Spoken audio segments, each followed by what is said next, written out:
Well, good evening and welcome to your town hall. Having reached the hour of 6:30, I call the meeting to order of our Sahuarita Town Council. And we have a new broadcast system working, so I think the video and the audio will be better. So you have to smile because we have cameras all over the place taking your pictures tonight. After the invocation and the pledge, we'll be recessing our regular meeting and then dealing with the Quail Creek CFD meeting and then go back to our regular meeting. But to begin, we're going to have the pledge. The invocation tonight will be given by Commander Caleb Allred of our own SPD.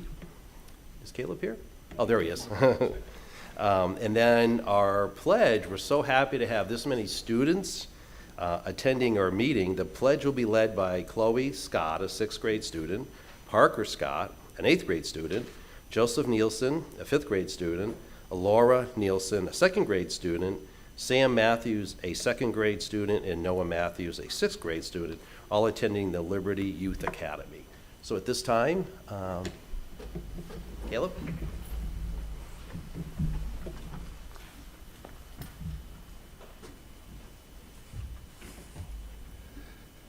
Our Heavenly Father, we come humbly before Thee this evening and give Thee thanks for the opportunity that we have to be here at this town council meeting. We're grateful for this community that we live in and for the blessings that Thou hast bestowed upon it.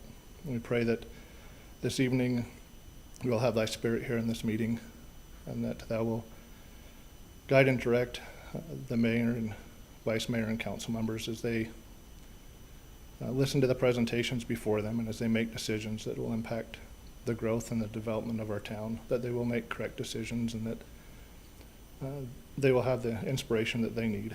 We pray that Thou will watch over and protect our public servants and town employees who come to work every day to make our community a better place. Pray that Thou will watch over and protect our servicemen and women as they serve to protect our country, and that Thou will bless our country and our community with safety and freedom. And we pray for these things and do so in the name of Jesus Christ. Amen. Amen. Thank you, Caleb. If the students want to come up and lead us in the pledge, please.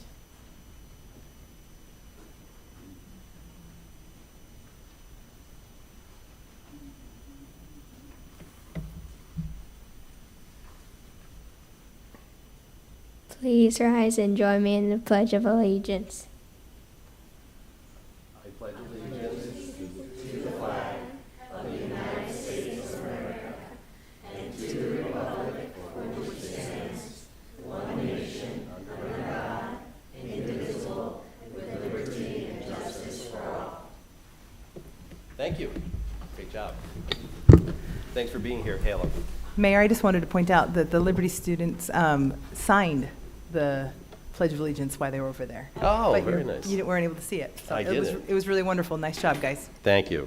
And thanks for Caleb to be here to do the invocation, but I always have my secret weapon, my vice mayor, in case someone doesn't show up. I know I always have an invocation. Thank you. I appreciate that. As I mentioned, I hereby suspend our town council meeting and commence our Quail Creek Community Facilities District meeting. And I hereby call this meeting of the Quail Creek Facilities District to order. Madam Clerk, may I have a roll? Board Member Bracco. Here. Board Member Davis. Here. Board Member Hicks. Here. Board Member Lusk. Here. Board Member Morales. Here.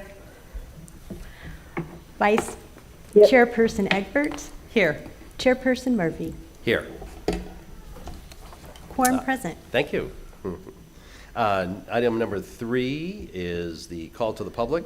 At this time, any member of the public is invited to address the district board on any issue which on tonight's agenda or any issue which the district board can lawfully act upon at a future meeting pursuant to Arizona open meeting laws. The district board may not discuss the items, but individual members of the district board may respond to criticism made by those who have addressed the district board, may ask staff to review the matter, or may ask that the matter be placed on a future agenda. I don't have any speaker cards for the Quail Creek Facilities District. Does anybody want to address us on this particular agenda?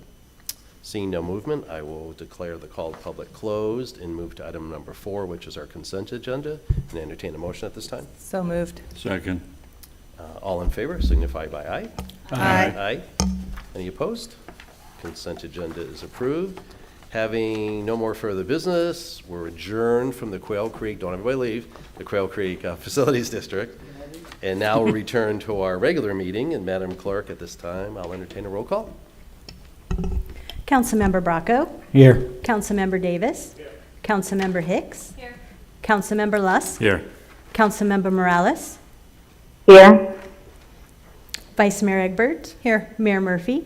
Here. Quorum present. Thank you. And next, I have a proclamation and award. Tonight, I'll be presenting the proclamation to declare October 2021 as Cybersecurity Awareness Month. And I'll ask Ron Bishop, who works with our IT department, to join me at the podium.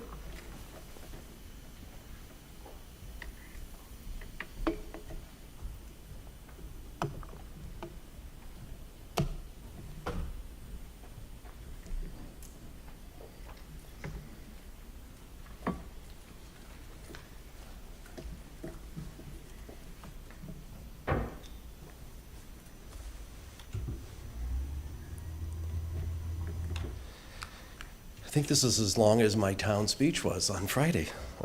Whereas the town of Sahuarita recognizes that it plays a vital role in identifying, protecting its citizens from, and responding to cybersecurity threats that may have significant impact on our individual and collective safety and privacy. And whereas critical infrastructure, i.e. financial services, education, institutions, energy, telecommunications, transportation, utilities, healthcare, and emergency response systems is increasingly reliant on the support of information service systems and technology. Whereas cybersecurity education and awareness is crucial to everyone, including large corporations, small businesses, financial institutions, schools, government agencies, the home user, and anyone connects to the internet, be it with a computer, mobile phone, or other internet-connected devices. Whereas monitoring your accounts, being conscientious of what you share online, keeping computer software up to date, creating unique passwords and changing them regularly, installing antivirus programs and firewalls, using mobile devices and other internet-connected devices safely are ways people and organizations can protect themselves from phishing, viruses, ransomware, and other types of malware, financial loss, and loss of sensitive data. Whereas the Stop, Think, Connect campaign serves as the National Cybersecurity Public Awareness Campaign, implemented through a coalition of private companies, nonprofit government organizations, and academic institutions working together to increase the public's understanding of cyber threats and empowering Americans to be safer and more secure online. Whereas the National Institute of Standards and Technology, NIST, Cybersecurity Workforce Framework is a free resource to help organizations, both large and small, public and private, improve their cybersecurity practices through a practical approach to addressing the ever-evolving cybersecurity threats and challenges. Whereas maintaining the security of cyberspace is a shared responsibility in which each of us has a critical role to play. The awareness of essential cyber hygiene will improve the security of Sahuarita's information, infrastructure, and economy. And whereas the Strategic Technology Plan was established in January of 2019 to enhance and protect the town of Sahuarita's cyber security ecosystem, now therefore it be resolved that I, Tom Murphy, the mayor of town of Sahuarita, on behalf of the town council, do hereby proclaim October 2021 as Cyber Security Awareness Month. In testimony whereof, I have hereunto set my hand and caused to be affixed the seal of the town of Sahuarita on this 27th day of September, 2021. That was a mouthful. That was a mouthful. Thanks for everything you do, and it's very important, having, especially with the schools here and the sensitivity to that.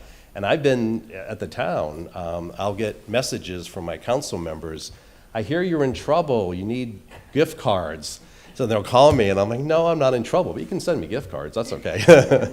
But we've been, we've constantly attacked on there. So it's important to do, especially as young people growing up and on social media and those types of things. So thanks for everything you do. If you want to say a couple of words. Well, you're quite welcome, Mr. Mayor, and thank you for reading all that. I wouldn't have put you through that myself, but I do appreciate it. I do have just a little blurb. So October is National Cybersecurity Awareness Month, and the town of Sahuarita is presenting some exciting tools, information, and events for our community to utilize and participate in. This year's theme is Do Your Part, Be Cyber Smart. emphasizing the role that each of us plays in online safety for ourselves, our business, and our community. Regardless of whether you're at your job, at home, raising children, retired, or attending school yourselves, being online is as much a part of our lives as driving, going to the grocery store, and watching television. We live in a digital world. So our personal finances, social connections, work, and more exist in the cloud. Mr. Mayor, when was the last time you wrote a check or had cash for a large purchase? Been a while. It's been a while, that's right. Do you use FaceTime to talk to loved ones? I do. Yeah, I do too. How about emailing someone at work? We just talked about it with an important matter, yeah. We do it all the time. So it's difficult for some of us to remember what life was like before the advent of the information age. Unfortunately, living in this era makes us much more vulnerable to invasions of privacy, fraud, and other malicious acts. So that's why cybersecurity is so important, and that's what this month is about. And so for more information, we've posted some good stuff on our website at soliditaaz.gov/cybersecurity. Thank All you. right. Thank you, Mr. Mayor. Let's grab a picture.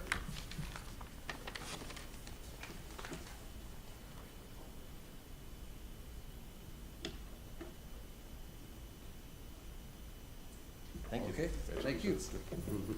Yes, if that's yours. Thank you. And if Victor Gonzalez will join me. I had the pleasure to go up to Scottsdale on Friday, this last Friday evening, and there's a organization called the Arizona Masonry Council, and it's all the masons that construct and build things, and they had an awards dinner Friday night. And we were one of the recipients of the Excellence in Masonry Architectural Awards for our Samtech building, which we were proud to announce at the last meeting, and I mentioned it at the State of the Town. We have our first tenant. So that was a collaboration between a lot of parties to come up with the building that we have on La Cañada. So all of that was very exciting. They presented the awards from 2021 and 2020 and 2021 because they didn't have the dinner last year. So I got to sit with the architect, and she was very appreciative of the working relationship that we had with the town and singled you out specifically along with others. And so I just wanted to present this. Don't drop it. Sure. Do you want to get a picture? Oh, photographer's gone. Okay.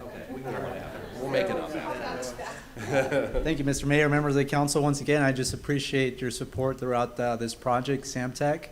As Mayor Murphy mentioned, as you all know, we have our first tenant, Saguaro Solar, and we're looking forward to more tenants. So thank you again.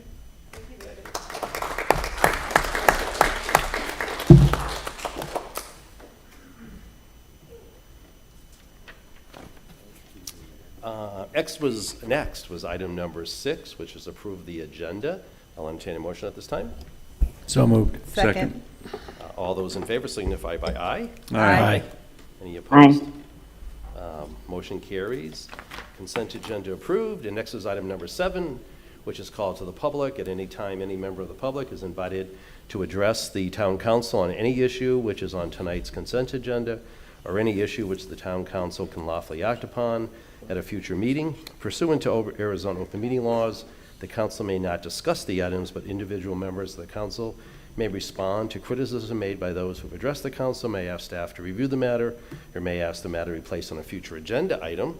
And I have one call to the public speaker card, Mary Ann Scott, if you would come to the podium.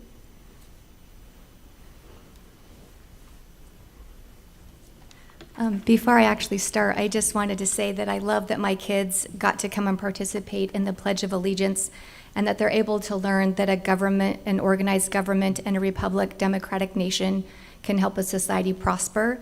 I love in the Pledge of Allegiance, we get to unite government and God and understand how they partner together for a successful society and nation. So thank you, Sarita Town Council members, for thinking up of this idea to invite you to participate in a civic responsibility, and what a great experience for my kids. So thank you for that.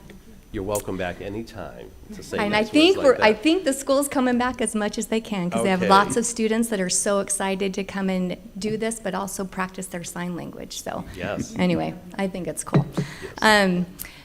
So my purpose to come and speak to you today is to truly just to thank the town of Sarita with a request at the end. A couple years ago, I participated in advocacy efforts and working on legislation that was made into law in May of 2019 regarding adult-sized changing tables. And although I understand that the public library doesn't fall under the realm of the town of Sarita government, but under the Pima County Supervisor's responsibility, I did call the town staff many times asking about when the public library would be done, or if they had any information regarding the adult-sized changing tables. And the staff here were very helpful every time and went above and beyond to share any information they may have had on the completion of the library. I have to say the library outdid itself and not only installed just one table, but two. And they were not the cheap kind, because there's cheap kinds out there, but they're automatic and they're height adjustable, very important. The addition of these changing tables are very significant and applicable to my family, which I would like to talk about a little bit more in depth at this time while I'm here, and also because it is relevant as you are the town leaders and are in a position to make decisions that can include the whole community. My oldest daughter had a traumatic birth and was diagnosed at 6 months with cerebral palsy, and throughout her 20 years, she's developed other diagnoses along the way. When this happened, this forever changed my husband's and my life, and then when we had more children, it impacts them as well. Our family has to interact with many, many different systems: government, school, entertainment, religion, healthcare, and in every system we have to learn their policies, their way, and then have to advocate heavily to be able to pave the way for inclusion in whatever community we are trying to access for my daughter. If she's not included, where does that leave her? What is she doing? If she's not included, then she's sitting at home needing somebody to care for her. As her mother, I know this is not what is best for her, and in the different communities and relationships we have built, others have felt the same way and some have not. But the ones that do feel the same way as me, they have tried their hardest to become creative and look at the situation, their process, and try to change it to be able to allow Macy to participate at her level. And here are a couple examples, and I don't have time to go through all of them, but I am going to leave the pictures here because as you look at them, you'll see that there's creative people out there. In Australia, they put a seat on the front of a bicycle. This little comic is 3 individuals, and the panda and the other anteater has cute little balloon hats, and the pine, what's that one called? What the pine? Porcupine. The porcupine is like, cool, I want a balloon hat too. And the panda and anteater are like, oh, but what do? They tied a string to the red balloon and it's above his head, right? So here, I was on the PTO at SPS for 8 years, and every year they'd say, what are we going to fundraise for? And I'd be like, an accessible swing. There's nothing for my daughter to do. In 10 years, I was sitting in the McDonald's parking lot, and Deborah, who was a PTO president, she calls me and she's like, Marianne, guess what we're buying? And I'm like, what? And she's like, a swing. And I'm crying as I get my Coke going through. Anyway, there's tons of pictures here that show. Very end of my request to Mayor Murphy and Vice Mayor Egbert and the rest of the town council members. Prior to bringing any new building to our town or providing any fun entertainment activity for the community, or before building any new park or the town square project, that the conversation has been had and planning takes place to be able to include my daughter. That somebody is her advocate within the town of Sarita government. I know that only good things will come of this. And I thank you for your time. Thank you for being here. And if you want to give the pictures to Lisa, our town clerk, she can make copies and distribute. Thank you. Thanks for being here. Thank you. Mr. Mayor? Yes. Can I briefly make a comment? Yes. Ooh, can I make a comment? I don't know. It depends what the comments are. Okay, it's regarding the library. I'll do it as make it officially, I'll do it as my Yep. event, my current event. Yep, absolutely. Which we're moving to. Oh, well, that's the only speaker cards I had. Does anybody else like to address the council, call to the public? Seeing no movement, I will declare the call to the public closed and move on to council and town manager, council and brief summary of events. Holy moly, you got me all confused over here, trying to keep out of trouble. And I'll let you go, but I usually let everybody else go first, but because we had the state of the town, I just wanted to express my appreciation. Randy's here from the Sahuarita Green Valley Chamber of Commerce, which I refer to as the Sahuarita Green Valley Chamber of Commerce. But I appreciate all the help, Mark on our staff, Giselle, AC, all the support that I received. I got a lot of nice comments. on the venue, just the program overall. So it was wonderful to get 300-plus people all together. Mitch was there from CAP.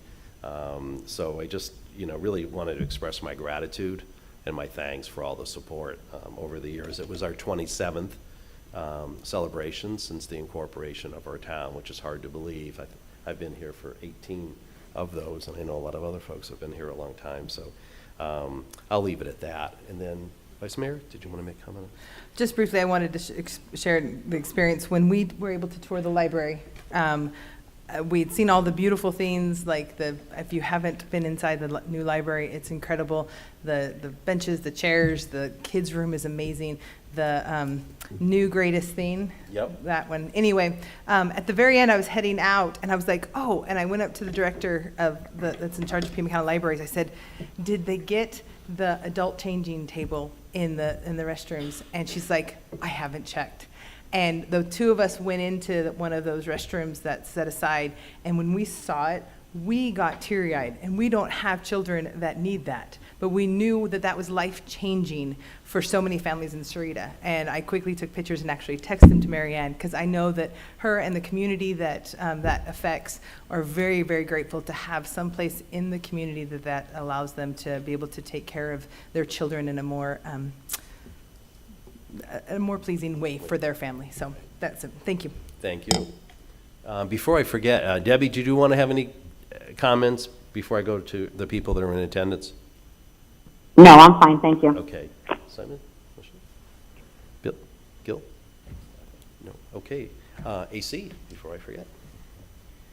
Thank you, Mr. Mayor, members of the council. Just as a reminder, most laws that came out of the state legislature, those that didn't have emergency provisions attached to them, will take effect on Wednesday, September 29th. And the League of Arizona Cities and Towns, they have a web page that's dedicated to the legislative process and the new laws that have been enacted. And so that's a good resource if you're interested in having a recap of the laws that pass that affect municipalities.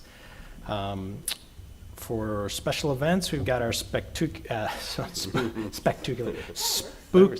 event that will take place here at Town Hall on Saturday, October 30th between 5 and 7 p.m. And this event is free to the public, and it'll include things such as trunk or treating, live DJ for music. We've got food trucks and other activities and crafts, so it'll be an in-person. Right. Yes, please. And then I also want to give a shout out to the mayor and just say thank you for representing us well at the State of the Town luncheon. So appreciate that. Thank you. I'll touch on that in my next agenda item for Mitch.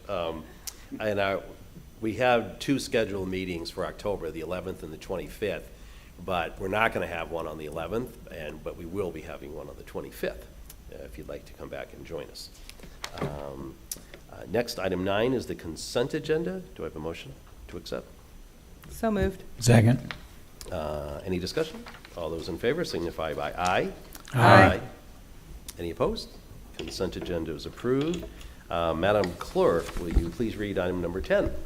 Central Arizona Project CAP Drought Presentation. Thank you. Mr. Mark Taylor, from the Central Arizona Project CA board member, will be providing this presentation. I've had the opportunity, the pleasure to know both Mark and Mitch for a long time, and I was teasing Mitch before this particular item that it has to be shorter than my full State of the Town event to make it successful, but you have as much time as you want. I just thought I'd throw that out there, Mark.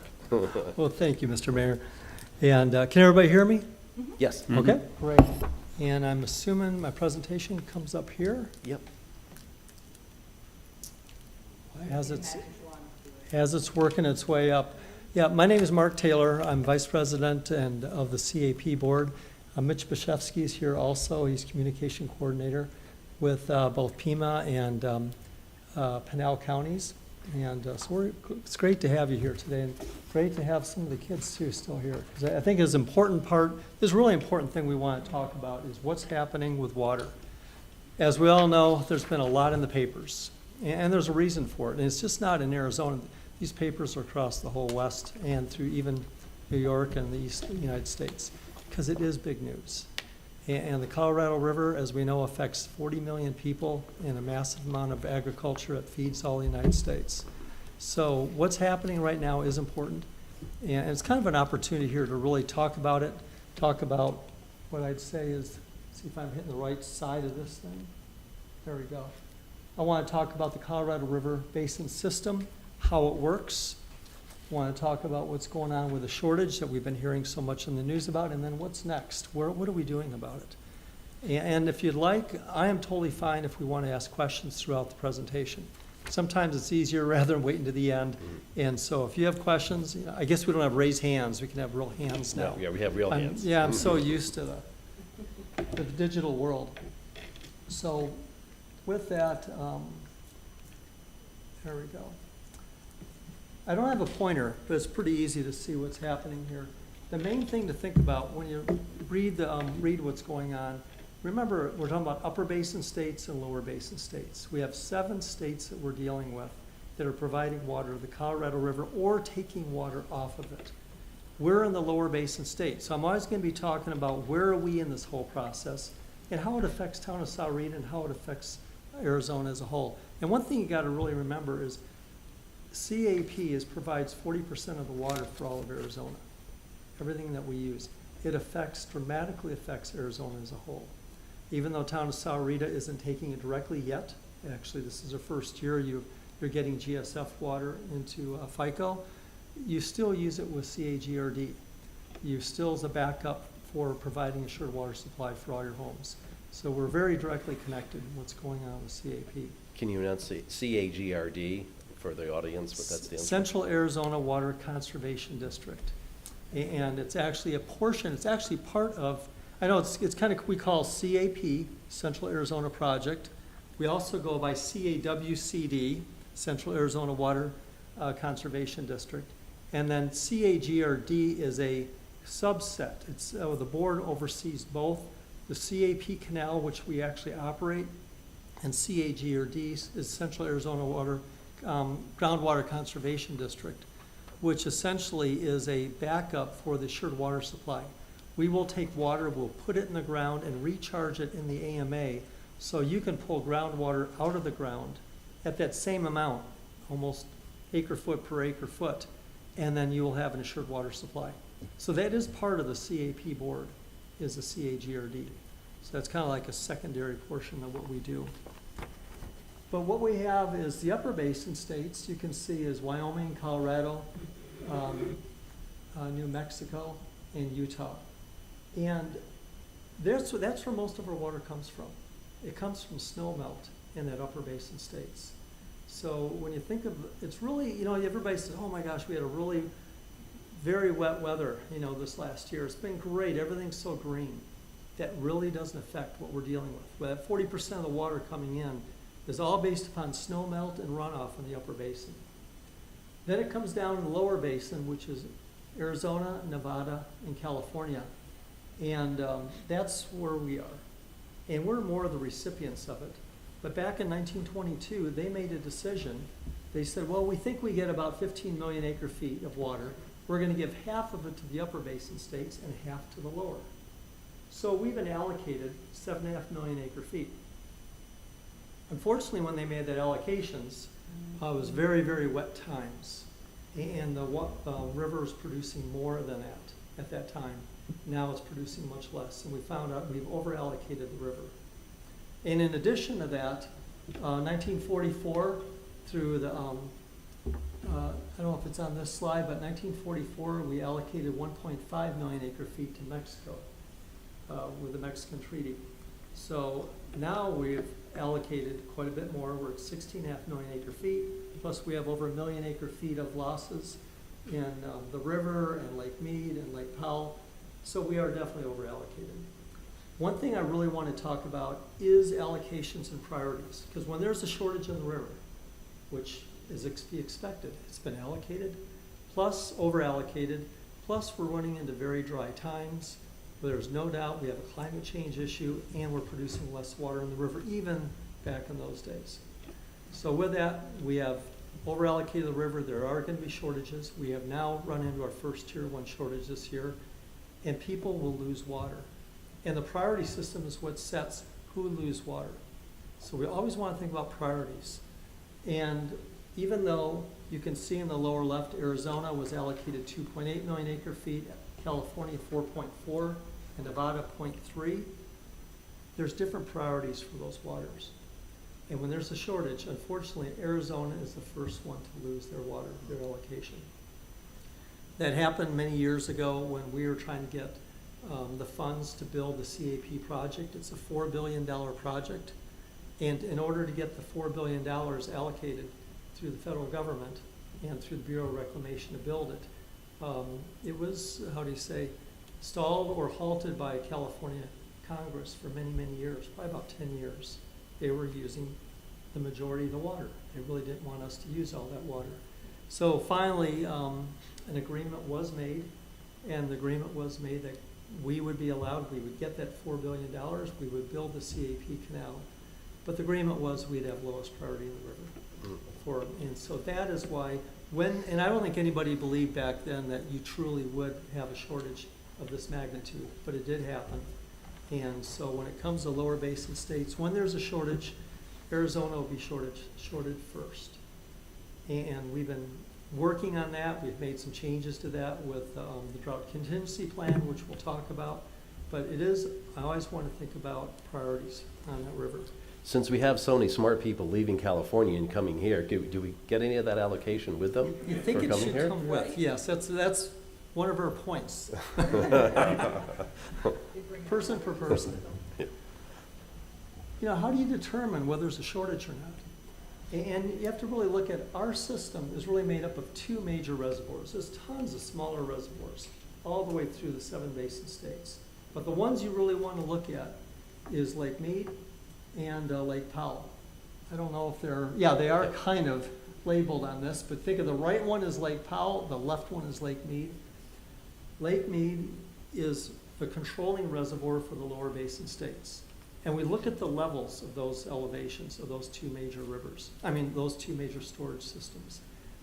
And a lot of the other reservoirs are regulatory reservoirs where they just kind of stay at certain levels. Others are seasonal reservoirs where we're going up and down the season.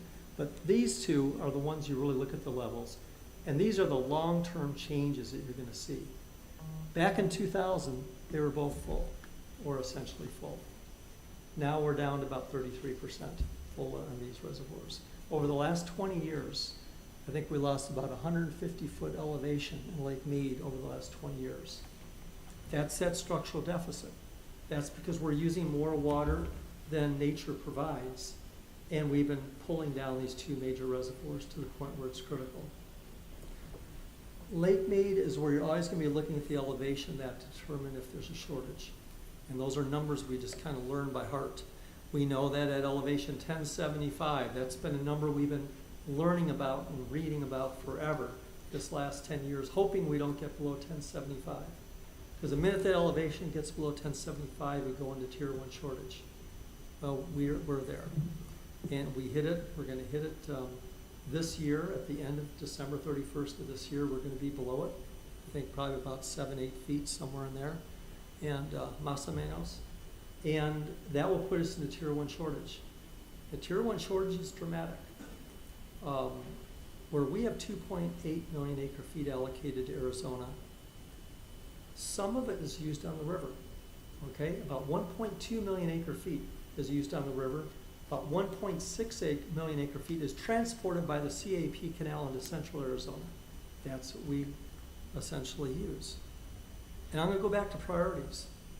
Priorities in Arizona, water is kind of a very, complex situation. But if you look at it pretty simply, we are run by prior appropriation. The first person to use it has the highest right. And guess what? All those folks on the Colorado River have been using it, some of them over 100 years. You know, you have the Colorado River Indian tribe. They've been using it for hundreds of years, thousands of years. You got Yuma, the farmers in Yuma. You have a lot of the farmers up and down the basin there. So in Arizona, they used it way before we moved it into central Arizona. So that 1.2 million acre feet of ours has very high priority water. Unfortunately, the water used by the cities has the lowest priority water because we started importing it. I think we got CAP operational in 1985. So again, now the 2.8, which we already know is the lowest priority, unfortunately, the piece going in, that 1.6 million going into central Arizona is also the lowest priority. And so when we have a shortage on the river and we have a tier 1 shortage, we're gonna lose 512,000 acre feet next year. Well, easy math, that's 1/3 of the water we're importing into central Arizona to essentially handle the people and the farms in central Arizona. So again, I just want to kind of give you a little feel of why we look at the elevations of those rivers so much. Pardon me, is it my understanding that 500,000 is going to be mostly out of agricultural use? That is Tier correct. 1? That is correct. It's again, even of that 1.6 million that comes into central Arizona, that's prioritized. I don't have a exhibit of it, but I'd like you to think of it as a column where the top of that column goes first. And that's called excess water. We have a little bit, it's not a lot. What's that? Oh, do we have a slide in there of that? Okay, good. Well, I'll get to that slide. But I will say, yes, we're gonna lose the upper portion, which is excess water, and the ag portion, the ag pool. So we are gonna lose almost all of that. We have a little mitigation the next couple of years because of the DCP. But essentially, it takes away excess water and it takes away the ag pool. It does not get into M&I water and it does not get into tribal water at a tier 1 shortage. Why are we even, we've kind of stayed above that tier 1 shortage for many years, about 6 years. And we've done it because we've kept a lot of water into, called system conservation water. We kept it in Lake Mead. I mean, the last couple of years, Arizona has left 300,000 acre feet, Mas o Menos, in Lake Mead to try to keep it above that 1075 elevation. And it's worked. It's worked for all these years. We kept ourselves out of that tier 1 shortage. We also we're lucked out because there was a 9 million acre feet release for many of those years from Powell into Lake Mead. It's a lot of water. Every year they release 9 million, I think for 4 or 5 years. And that, along with our conservation, kept us out of a shortage. Well, unfortunately, a lot of things are happening along with climate change. It's not only affecting the snow, it's really affecting the runoff. And you look at it last year, we had 90% snowpack of average snowpack in the upper basin. We only had a 36% runoff. Doesn't make sense. Why with 90% snowpack you have a 36% runoff? The reason is it's essentially the heat. That we have been drying out the soils in the summers and the falls and the springs. We've been drying out those soils to the point where it actually, when you have that spring runoff, the soils just absorb all that water immediately and it never gets to Lake Powell. And that's one of the big issues we're having with the heat itself is driving the soils up. So that's, you can kind of see on the right-hand side there. Again, I don't have a pointer. The one on the left is just July. And, I'm going to point to these because it's kind of hard to see. But of the 7 million acre feet we typically have, this year we only had, was it 1.85 million acre feet runoff in Lake Powell. So what that has done is that has really set us to the point where when Lake Powell has that so much less water going into it, by the Bureau of Rec rules, which really ties the two reservoirs together, there's a much lower release into Lake Mead. And then Lake Mead starts dropping, and when Lake Mead starts dropping, we have these shortages. So I want to kind of get a feel why we're seeing this in the news and why we're having such an issue. What you're looking at, you have the times down below, 2021, 22, and 23 at below. And this is the elevation of Lake Powell. And you can see it up to the black line is the end of where it is today. And then you have projections. High is green, low is yellow, and blue is most likely. And while it's kind of staying higher as it's going, about average, it's not dropping dramatically. The reason it's not dropping dramatically is we're releasing way less water into Lake Mead, where it used to be 9.0. I don't have a pointer, but you can see in 2021 it's 8.23. Now you can't see it, it's hard to see up there. In 22 and 23, it's 7.48. So way less water is going to be dropped into Lake Mead. And you'll see that in the next one. That's why Lake Mead's going down. And when Lake Mead goes down, we're going to go into successive worse shortages. And we're having a tier 1 shortage next year.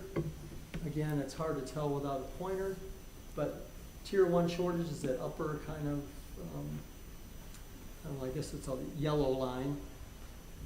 Tier 2A is the thicker red line. Then the red line in the dots is tier 2B.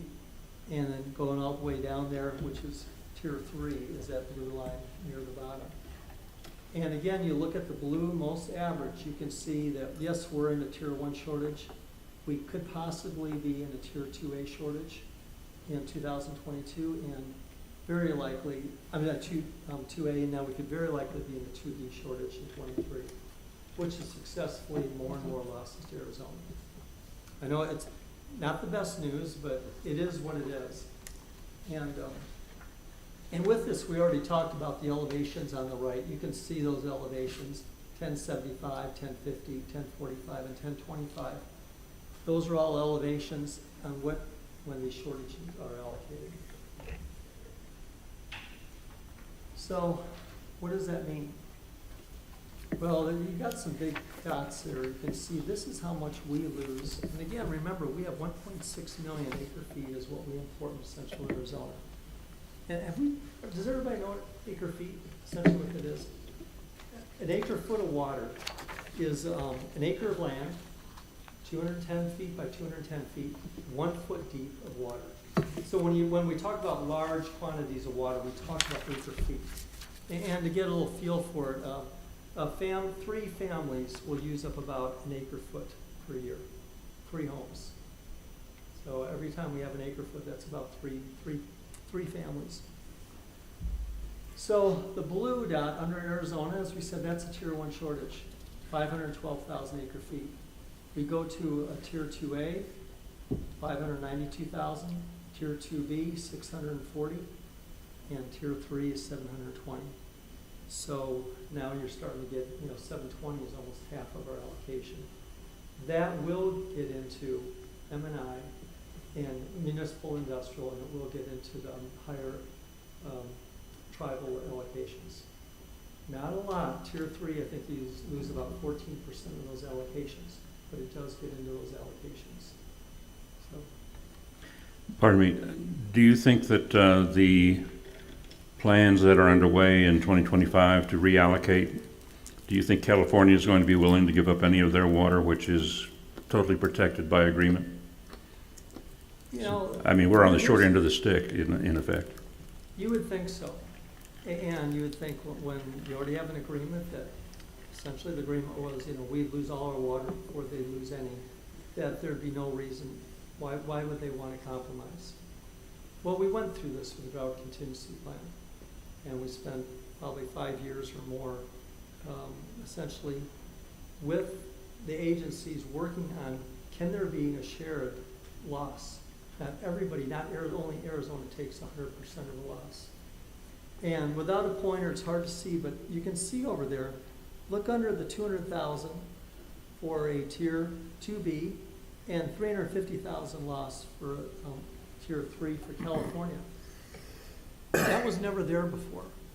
That happened during the Drought Contingency Plan, which is just a plan from, I think it's like 2 years ago, up until 2026. Mm-hmm. During that period, when we hit a 2B and a tier 3 shortage, they actually take water, a shortage themselves, as well as the Bureau Rec, as well as Mexico, as well as Nevada. And there's multiple reasons for that. I think one reason is we're all in this together. And there's a power issue. If those reservoirs go down and hit this location, dead pool, or even above that where you can't produce power, everybody takes power from Lake Mead and Lake Powell, including California. Nobody wants to hit that point. There's another issue is that when you hit 1025, below tier 3, which we could hit very easy if we hadn't made the Drought Contingency Plan agreement, Then the Secretary of Interior jumps in. And then it's out of the hands of the basin states themselves. It's in the federal government. And then nobody knows what could happen. And California's, are they going to choose homes and tribal nations in Arizona versus farmers in California? Nobody knows where it could go. Nobody wants to see the 1025. So I think just that fact there makes California say, we got to protect 1025, even if we got to put our own water into it. And they did, as you can see in the Drought Contingency Plan, as we're going to talk about, that expires end of 2026.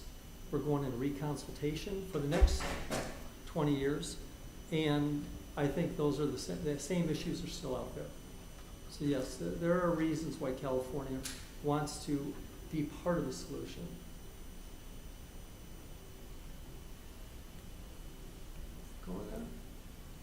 We talked about this a little bit. In a Tier 1 shortage, again, if I could push to the right here, we have no reduction in the tribal water. We have no reduction in municipal industrial water. It shows ag being reduced by 65%, which is going to happen next year.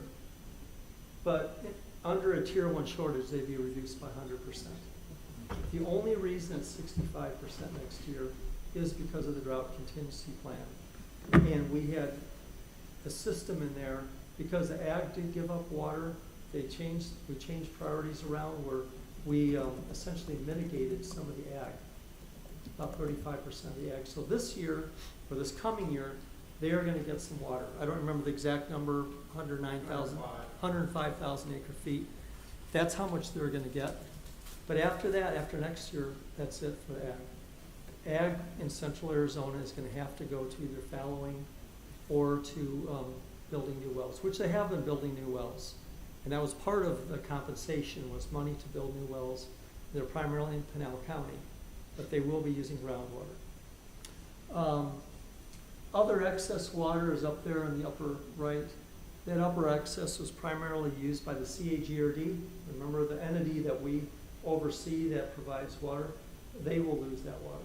And they'll probably lose that water for many years in the future. So this is 2022. After that, this would look different. If we're in a Tier 1 shortage, we lose 100% of ag, and we wouldn't lose any municipal and tribal, but as it goes into Tier 2 and Tier 3, I think we lose about 4 or 5% of municipal industrial in a Tier 2, and we'll lose up 14% in the Tier 3. So it actually will start hitting as we go down. This is a lot of numbers. The only number that I think you need to look at is this. You can read the lower right-hand numbers, 362,000 acre feet of water. That's how much water Arizona left in Lake Mead last year or this year. And it was over 300,000 the year before. Way more than what we needed. I haven't mentioned the Tier 0 shortage. It was actually brought up in a piece of the DCP. We didn't need to lose that much at all, but we chose to do it over and above the Tier 1 shortage amount, Tier 0 shortage amount. So we've been, doing our part. Arizona's really done their part for many, many years to try to keep above the 1075, and we're going to keep doing it. I wanted to at least kind of show that we have done our part for that. The Upper Basin is doing their part too. They have they have a demand management program. They're trying to get started to reduce a lot of the water usage in the Upper Basin. That is going forward and being looked at. The other part, I don't like the name Drought, but that's the name of it. It's essentially releasing water in the upper reservoirs, at least a couple of them, Flaming Gorge, Aspinall, and Navajo, and dropping 181,000 acre feet, which they're going to be doing over the rest of this year to prop up the elevation in Lake Powell. I'd love some water. Thank you. Thank you. So that's going to help keep those elevations in Lake Powell higher. Not much, only 3 feet, but it is going to keep it higher. The main reason for that is to protect Lake Powell and continue to provide not only the water, but mainly to protect the power. They gotta protect those turbines and continue to deliver power. I mean, that pretty much, they provide power to most of the West. What are we doing? Quite a few things. Short term, in blue, we're gonna continue to provide water conservation in Lake Mead and keep those levels up. I think that's really important. Even now, after we've gone into tier 1 shortage and we could be going to tier 2 or tier 3, we need to do everything what we can to keep those that lake level up. So we're going to continue to provide system conservation. Mid-range, moving on Colorado River water in the system when necessary. What that means is the Central Arizona project is a $4 billion asset. Yeah, maybe a third less water is going through it, but we want to take advantage of that. And we approved several years ago what's called the System Use Agreement. System Use Agreement allows anybody meeting the requirements to move water through this canal and transport it. And we want to keep that canal full. There's many other sources of water that having the proper water quality standards and other standards and making sure there's enough capacity at canal, they can put water in that. They can put groundwater in this canal. They can put other water that's maybe bought off the Colorado River and put it in the canal and transport it through Central Arizona. That transport mechanism is an incredibly valuable asset for Arizona. We want to take advantage of it, especially in time of a shortage. So we can move other sources of water around, we can exchange them, but it's a great versatility. Even tying the Salt River project, you can start moving water through the Salt River project or CAP or irrigation districts. The last one is looking into augmentation efforts through desalinization exchanges. And that means we need to be also looking long-term into brand new sources of water. Been studying, looking at desalinization in Gulf of Mexico and bringing that water up to Yuma, and in exchange, what goes into Mexico, we would take off the river and bring it into Central Arizona. You wouldn't have to build a pipeline all the way to Phoenix or Tucson. We can do that with California. You could either do desalinization, or we're working out an agreement right now with California where we're looking at building effluent treatment facilities where we're doing direct potable use, where they'll take effluent, have direct potable use in California, and in exchange, we would pull some of the California water off to Arizona. A lot of options out there. We have options inside Arizona with brackish water, and you've probably even been reading about kind of way long-term potential options with the Mississippi and Missouri rivers. But all of that needs to be looked at. We have to look at augmentation in addition to all these other options. Right now, what may seem like a long time off, but the 2007 interim agreements is going to expire at the end of 2026. 20-year agreement that essentially sets the allocations on the Colorado River. And it may seem like a long time away, but it is not. These large agreements between all 7 basin states and the Bureau of Reclamation and Mexico take years to essentially go through the process. Then they have to go through legislation in Arizona, then they go through Congress, and you also have to go through the full NEPA process, typically in EIS. Many years, and we're already about 1.5 years into this. And this negotiation is very similar to what we went through the Drought Contingency Plan with the lower basin states. So I think Arizona did an amazing, we're very successful in incorporating everybody into this process. Not dictating, but really just bringing everybody into it. That's why it took so long, but that's why it worked also. We had a group called the Drought Contingency Plan, got the name of it. Steering Committee, thank you, the Steering Committee. And this Steering Committee consisted of tribal leaders, municipal industrial folks, farmers, environmental folks, all the different groups were part of this thing.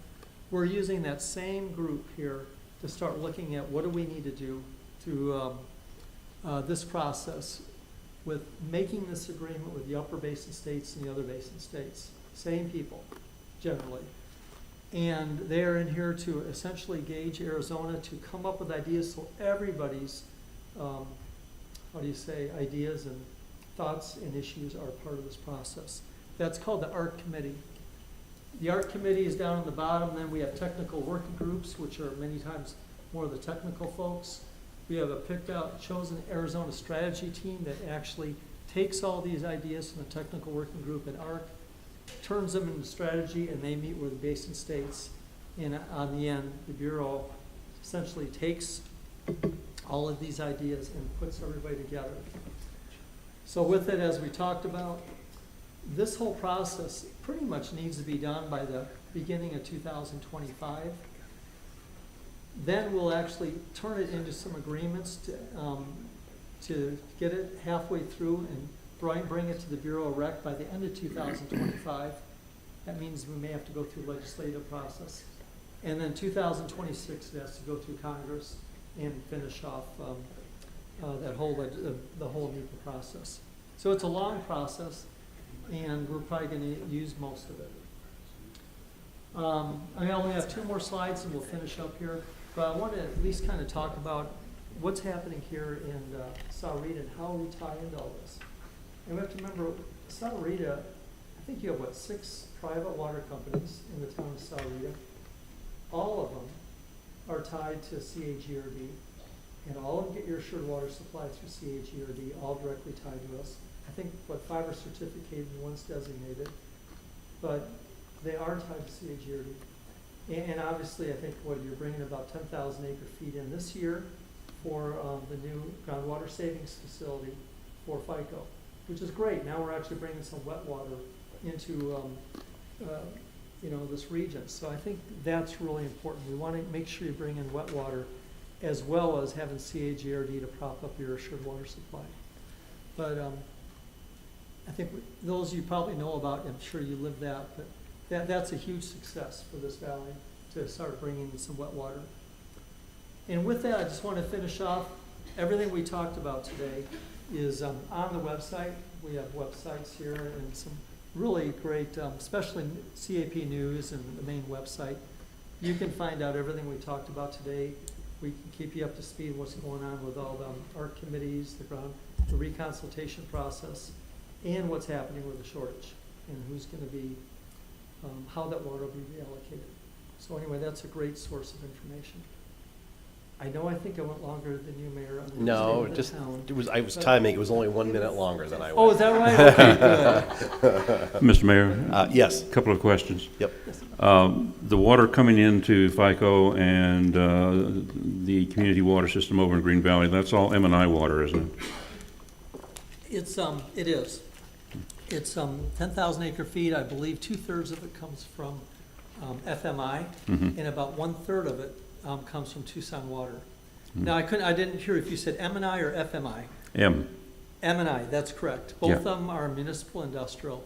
Okay, so they're in what, tier 2 or 3?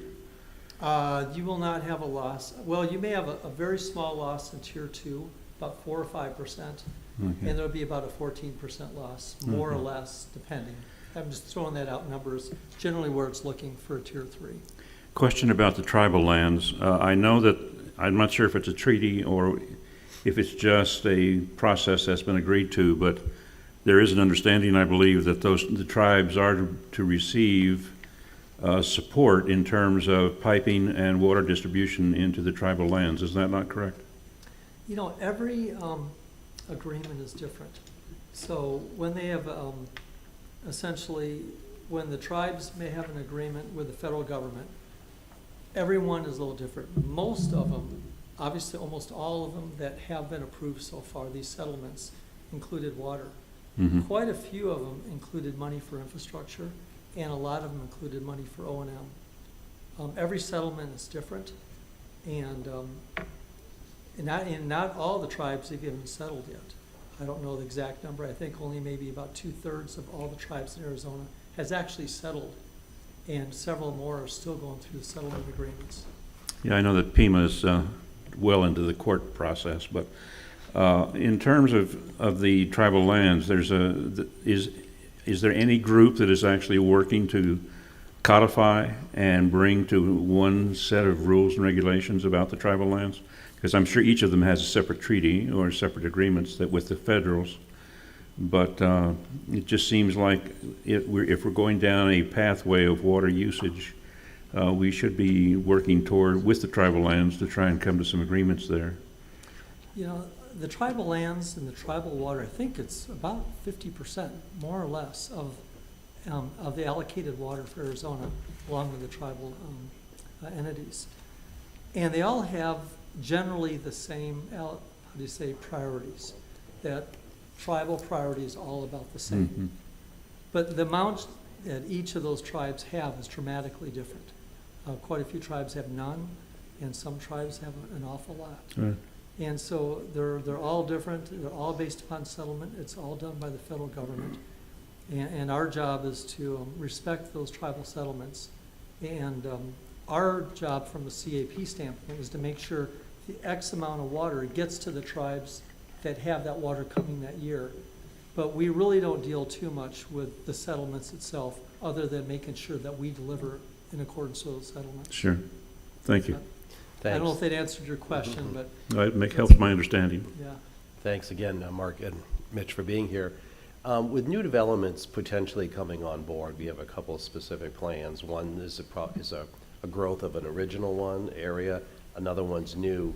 The 100-year assured water supply, how does CAGRD or CAP, being that they have to come up with private, potentially water usage on that, will it become more difficult to get that a 100-year assured water supply to bring a new project on, or how would that work? You know, without getting into it too deep, there's 7 requirements for an assured water supply. There's only 2 that we really focus on, I hate to say it, at this level. And that is having a physical supply. That means you have to have enough groundwater underneath any one of those 6 individual water companies for 100 years. You have to have that physical water supply there for 100 years. Otherwise, you're not going to get it. And that's groundwater. The other part is meeting the management goal. And meeting the management goal means everything has to be renewable. Well, groundwater is not renewable. The only thing that's renewable is either effluent or surface water, CAP in this case. So that means for every acre foot one of your water companies pulls out of the ground, that same acre foot of renewable water has to be recharged into the ground. That's where CAGRD comes in.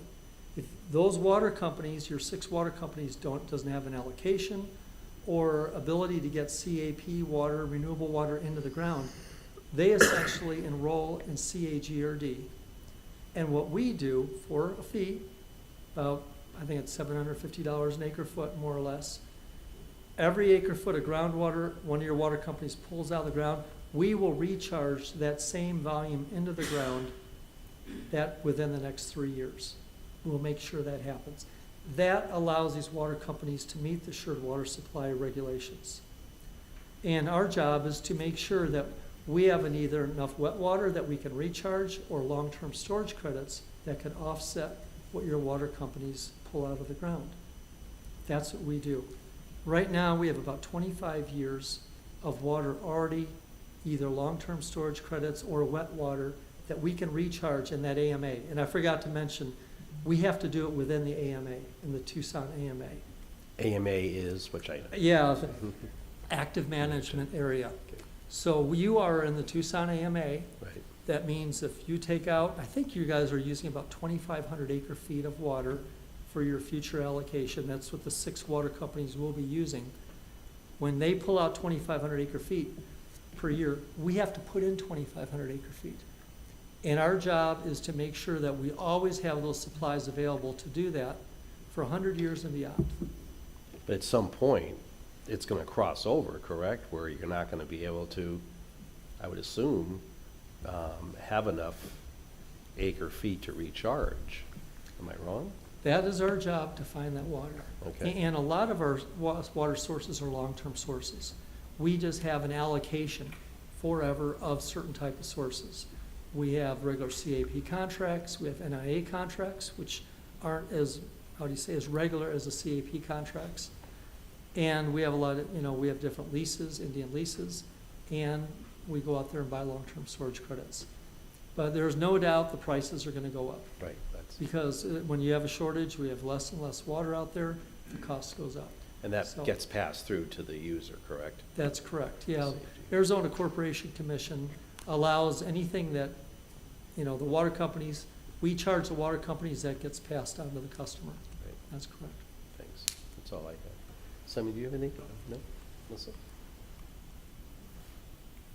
Good, good. Staff, any questions? No? I'm good. What's up? Oh, Debbie Morales, council member. Do you have any questions? I'm good. Okay. I'm good, thank you. Thanks. All right. I will leave this up here, so don't forget it. Thank you. And thank you very much. Appreciate it tonight. Appreciate it. Thank you. Thanks. Very excited to move to item number 11, Madam Clerk. Discussion and possible approval of contract number 220024 with the Ashton Company, Inc. Contractors and Engineers for the construction of the Quail Creek Connection Quail Crossing Boulevard Extension, Phase 2, in amount not to exceed $5,848,016. Thank you, and Beth. Happy days are here again. Our interim assistant town manager, town engineer, public works director will present and lead this discussion. Well, I'm not sure after that, is there anything that And no else we one need to sang say? at my announcement when I was giving my speech. I don't know, you're doing better, So, yes. maybe. Proceed. It's actually the long-awaited Quail Crossing Extension, Phase 2. We do have a capital improvements budget of $5.8 million for the construction. There is also additional funds as part of that budget for permitting, materials, construction administration, things along those lines. So we do have significantly more than $5.8 million in that capital improvements budget. And we are planning to meet with Ashton. They want to have a pre-construction meeting with us in the first 2 weeks of October because they have some ideas that might save us some money. So once we get with them at the table, maybe it'll be a little bit less than that contracted amount. We won't know until we hear what they want to talk about. But also please keep in mind that this does not include any potential improvements with the railroad crossing. So those we still have to discuss, but we do have a set aside in the capital improvement budget for that as well, but we won't know until that entire project, that part of the project is resolved, what that final number is going to be. We anticipate that Ashton would like to start on their actual construction, like active construction, on November 29th. So unless you have any other specific No, questions. well, just for the record, because I get asked a lot, can you just touch on can't remember the proper term, the cut of the road? The cross-section? The cross-section, thank you, that's what I was searching for. Because I get asked about the bike lane, and can golf carts be on it, and how many lanes, and all of that. Could you just quickly touch on what the cross-section? So it's going to be the same cross-section that you see in Phase 1, which is essentially 12-foot lanes with about a 1-foot shoulder. But we are doing a multi-use path, an asphalt multi-use path that is completely separate from the road for the entire length. That is part of this $5.8 million that we're awarding, is doing that path even through the first phase area. You cannot use your golf carts on the multi-use path, but you could use your golf cart on the 2-mile section of road. The multi-use path is just peds and bikes. Great, thank you. And will they be timing with the flood control district, with the fences and all those controls? So our IGA was to just provide them the funding. They will actually do the purchase and the install of all the equipment. So that will be in conjunction over the next 18 months with this project, so that when the bridge is built, everything else will be in place.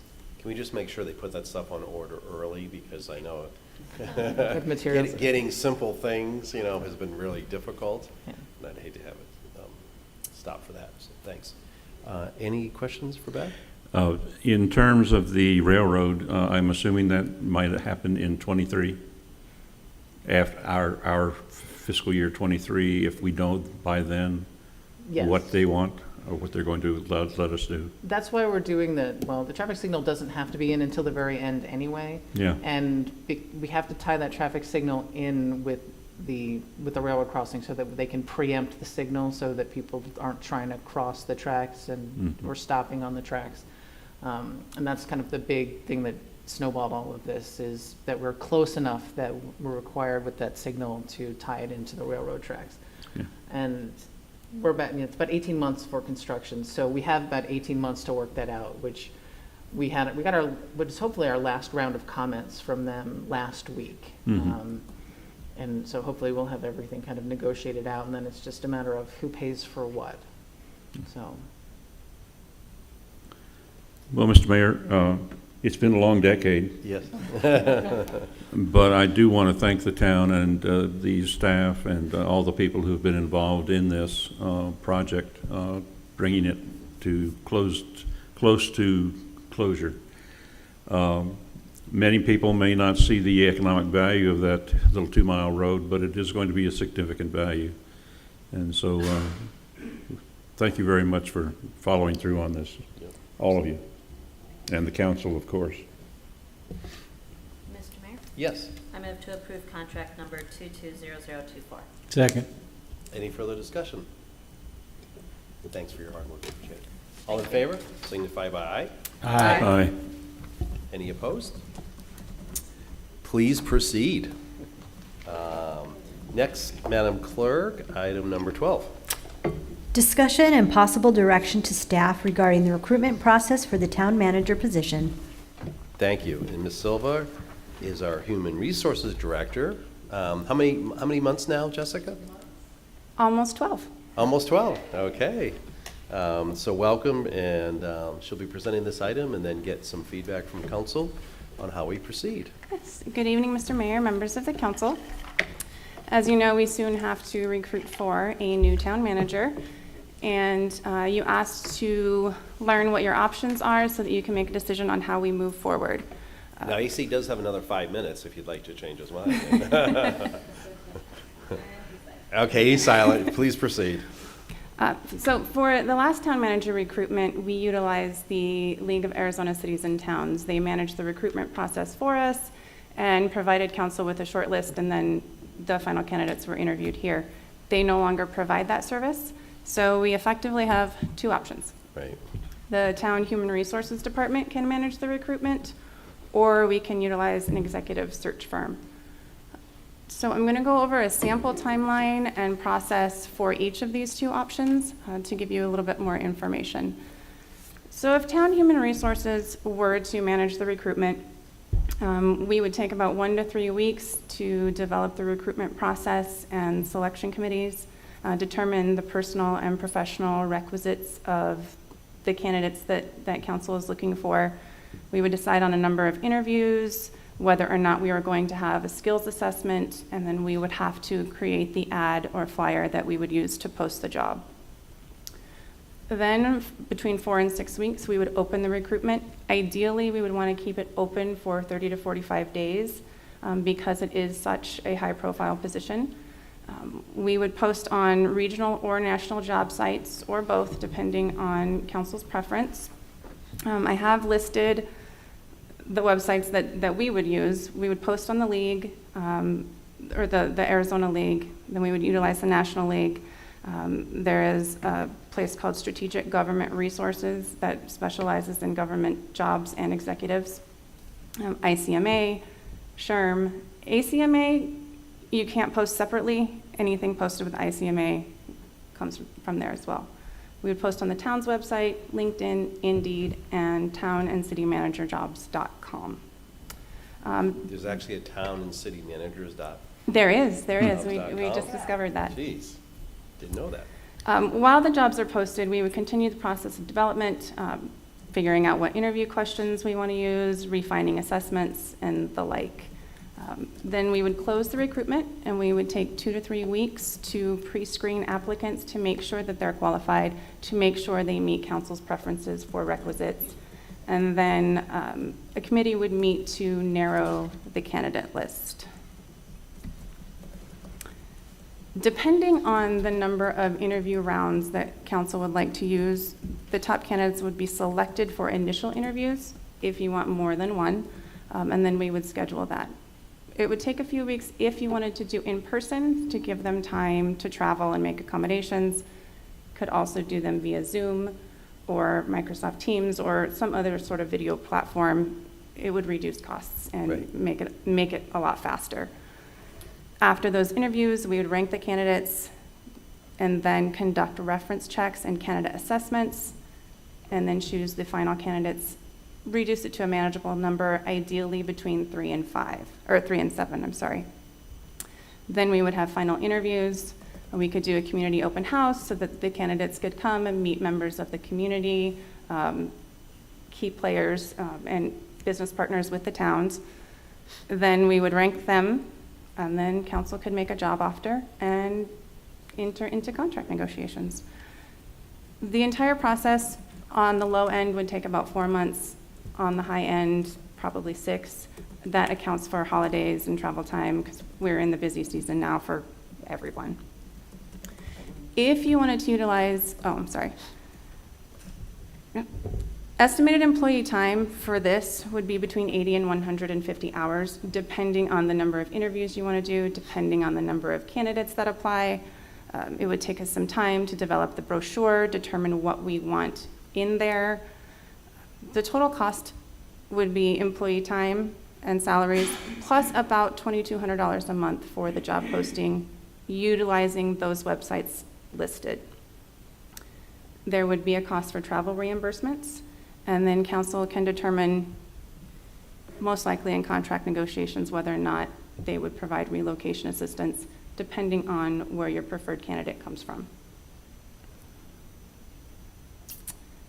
If we were to utilize an executive search firm, staff recommends going through an RFP process just to make sure that you get the services that you want in order to determine who you'd like for this position.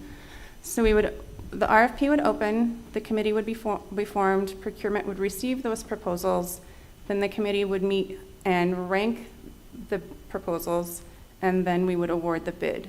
That whole process should take between 4 and 6 weeks. We would need time to prepare the RFP, to post it, and then to narrow it down and award. Then you would take about 2 to 3 weeks. You would need to meet with the chosen firm. There would be 1 or more discovery sessions with the town's hiring committee. The firm's going to need to know what the town's objectives are, the issues that they think need to be addressed by the new manager, and development of a position profile, including all of the requisites, leadership attributes, management style, so that the firm can determine what exactly council would like. Then there would be recruitment and advertising. Again, that would be 4 to 6 weeks to post the job. These firms generally have network sources. They have a list of people that they can reach out to, and then they would also do advertising. They'll take an additional 2 to 3 weeks to screen their applicants because we very likely are not going to be their only client, so it is going to take them a bit longer to go through the process.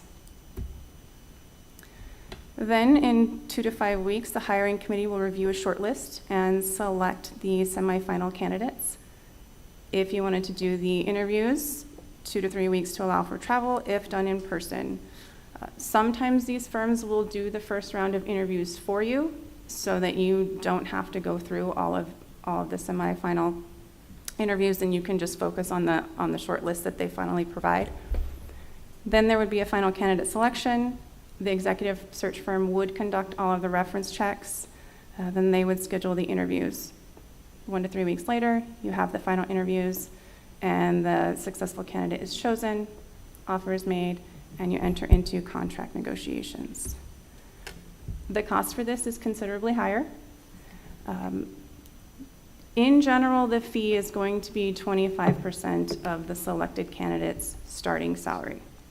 There's also going to be the reimbursables, travel, accommodation for those candidates who are brought in for interviews. And then again, you'll determine whether or not you want to provide relocation assistance. Timeline takes longer. We're not going to be their only client. Then there's the addition of the RFP, which adds on the 4 to 6 weeks. I would estimate 4 to 9 months. 4 would be aggressive. Between 6 and 9 is probably more reasonable. As far as the estimated employee time, I would say 40 to 100 hours, depending on how much involvement we would have, how much we would have to assist the firm with. So it really just depends on what you would like and how much involvement you want to have. If you want someone to do it all for you, it's going to cost a considerable amount of money.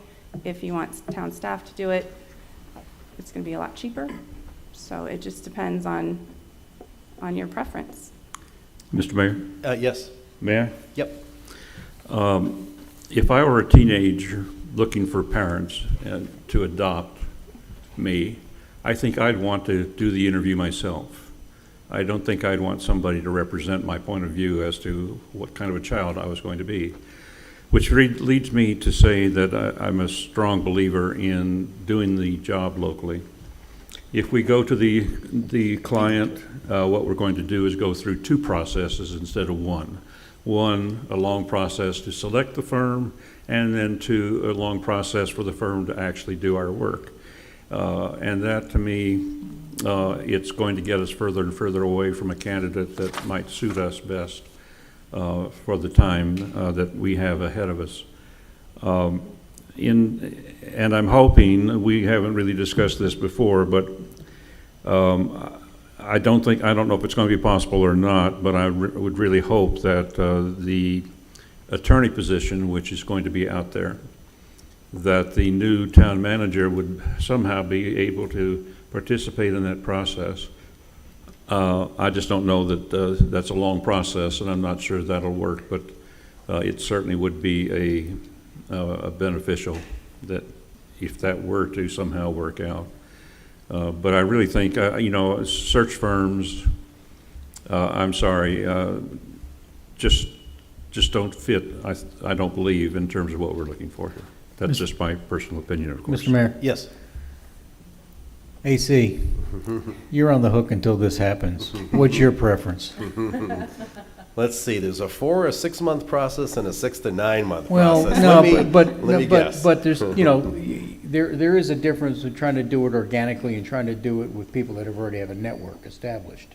Right, but And especially if you're doing a national search. Right. Well, I'll let you answer the question first, and then I'll edit my. Mr. Mayor, members of the council, as far as being your interim, I'm in it for the duration until you find the person that you think is best suited to lead this town, to be my successor.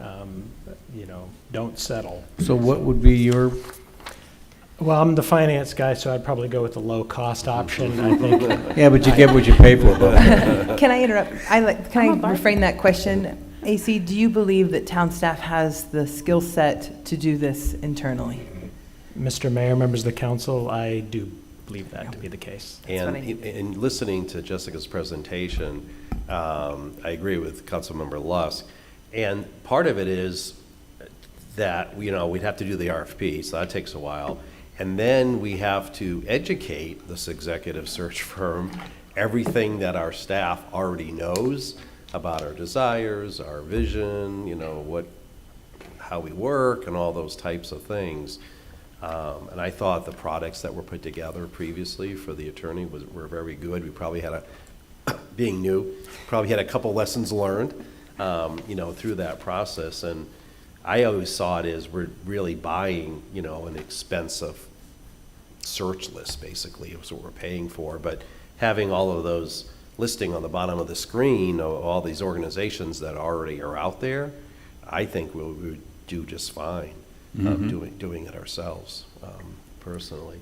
And I'm sorry. And then I think I have great confidence in our staff, and I'd like to see, for a couple of reasons, AC, for obvious reasons, and others, lead the committee and bring in a couple of us if you'd like to, put it together and kind of go as you see fit. But obviously you meet with all of us, so you could check in with us, along the lines and see how, the process and how we feel about it. Yes. Thank you, Mr. Mayor. I have to agree. I think internally is probably the best way, as long as I think skill set was never a question in my mind. It was time and time management. Obviously, we have our finance guy working as our town manager. We have Beth working as our assistant town manager. Luckily, we have Mr. Hockley, who has been here and been around for a very long time. So you know, you have two people that have been with the town for a very long time to assist you in your search. My question would be, is the time management. Obviously, we're still hiring police officers. We have, boy, it seems like every week we have a new opportunity, a new job opportunity.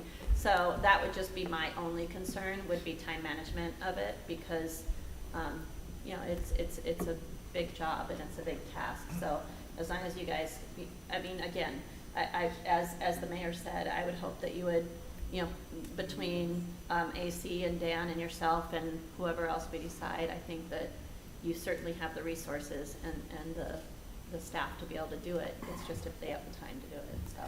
Mr. Mayor, members of Yes. the council, we do have the staff and we do have the time. We just brought on another staff member. She should be starting in a little bit less than 2 weeks, so we will have some extra help. We also have a pretty big incentive for a successful recruitment. So Personal I think incentive, right? Yeah. this position is important to everyone, and we will take whatever time we need to and do whatever work we need to make sure that we do a good job. Well, I'm hearing the decision's been made. Mr. Mayor? Well, and Jessica calls me every week and says, do you have anything you do? I'm sitting over here all bored. I have nothing going on. So I think we're probably pretty good. Mr. Mayor? Yes. May I make a motion that we go with option? Oh, excuse me, before you do that. Oh. Councilmember Morales, I don't want to keep forgetting people on the phone. Do you have any input on that? My only input is that I feel that we were all elected into our positions for a reason from our constituents, and I think that this is a perfect reason for us to show them what we can do, and we can pick a good town manager. I have faith in all of you, I have faith in myself, and I think we just need to do it on our own. Thank you. Vice Mayor? Thank you. Mr. Mayor, I move that we go with option 1, having the town human resource department and our town staff go through the recruitment process and bring a manageable list of candidates for us to narrow down to a short list. Second. Any further discussion? All those in favor signify by aye. Aye. Any opposed? Motion carries. Now, Jessica, you don't have to call me every week and say you're bored. I'll call you anyway, Mr. Mayor. Okay, thank you. I do. Having no more further business? Oh, No, the one thing I wanted just to add at the end here is I feel really very confident in the process because A, it's going to be a very attractive job to particularly town managers who are going to be familiar with the kinds of constraints and work that occurs in a town like Sahuarita. I've never envisioned that a town manager from Hoboken, New Jersey would do a very great job out here. And again, by keeping this kind of more regional in perspective, I don't think we need to go very far beyond the region because of the attractiveness of the job, but that's for you and others to determine, just a point of view. okay. We'll amend the motion, no Hoboken, New Jersey candidates. Having no more further business, we're adjourned. Thank you.